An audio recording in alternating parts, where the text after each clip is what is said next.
بسم اللہ والحمد للہ والصلاة والسلام علی رسول اللہ اما بعد۔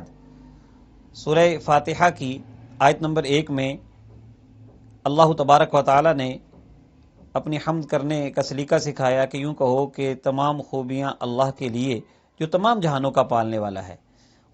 وہ تمام جہانوں کو پالتا ہے، کیوں؟ اسی کی علت کے طور پر دو صفات مزید آیت نمبر 2 میں ذکر ہوئیں۔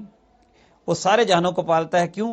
کہ وہ الرحمن ہے، الرحیم ہے، یعنی بے حد مہربان ہے، بے حد رحمت کرنے والا ہے۔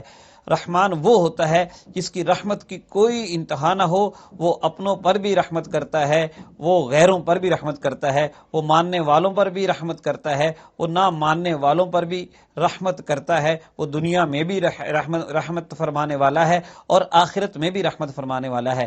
اور الرحیم کا مطلب بھی بے حد مہربان رحم کرنے والا ہوتا ہے، لیکن اس میں خاص کر علماء نے فرمایا کہ قیامت کے دن جو مومنین پر اللہ تعالیٰ خاص رحمت کرے گا وہ رحمت مراد ہے۔ رحمان صرف اللہ تعالیٰ کا نام ہے، کسی اور کے لیے بولا نہیں جا سکتا، جبکہ رحیم اللہ تعالیٰ کے علاوہ کسی اور مخلوق کے لیے بھی بولا جا سکتا ہے، جیسے اللہ تبارک و تعالیٰ نے اپنے پیارے محبوب کے لیے فرمایا بالمؤمنین رؤوف الرحیم، وہ مومنوں پر خاص مہربان رحم کرنے والے ہیں۔ جب اللہ تعالیٰ کی رحمت، بے حساب رحمت کا ذکر ہوا تو اس سے ایسا نہ ہو جائے کہ کہیں کوئی بالکل بے خوف ہو جائے اور اس کے عذاب سے نہ ڈرے، تو ساتھ ہی آیت نمبر 3 میں اللہ تبارک و تعالی نے فرمایا مالک یوم الدین، بے شک وہ رحمان بھی ہے، رحیم بھی ہے، لیکن بدلے کے دن کا مالک بھی ہے، یعنی قیامت کے دن اللہ تعالی حساب لینے والا بھی ہے۔ تو یہ قرآن پاک کا اسلوب ہے کہ توازن برقرار رہے، انسان اللہ تبارک و تعالیٰ کی رحمت کی امید بھی رکھے اور اس کے عذاب سے ڈرتا بھی رہے۔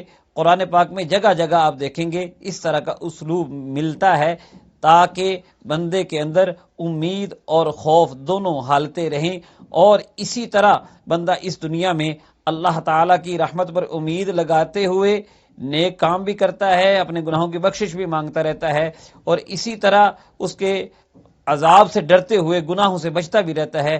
بندہ اگر بالکل مایوس ہو جائے تو تب بھی وہ گناہ کرتا ہے اور کفر کی طرف چلا جاتا ہے، اور اگر بندہ بالکل رحمت پہ امید لگا کے بیٹھ جائے تو تب بھی وہ گناہوں پر شیر ہو سکتا ہے۔ اس لیے یہ قرآن پاک کا اسلوب ہے کہ اس کی رحمت اور اس کی پکڑ کا ذکر ساتھ ساتھ آتا ہے۔